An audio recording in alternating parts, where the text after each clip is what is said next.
Yan mga farmers, ito yung ubra ng pitasin. Yan. Pero rito marami pang green.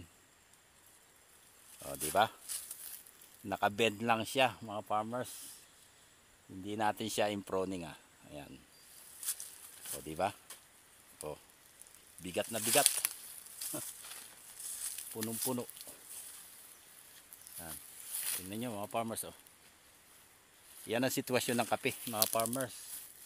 Kapag hindi tayo nagpo-proning pagbata pa, huwag natin siya ipo-proning mga farmers para sayang yung pinagbubungahan mga farmers Isipin nyo. Kaya ang gagawin lang natin mga farmers, ating babalikan yung halos puro sinog na, saka natin i-harvest. Marami naman tayo mapipili na puro sinog na, hindi tulad nito halos puros green pa. Kaya ang gagawin natin, meron ako nakitang mas marami pang hinog dito, yun yung una natin pupuntahan.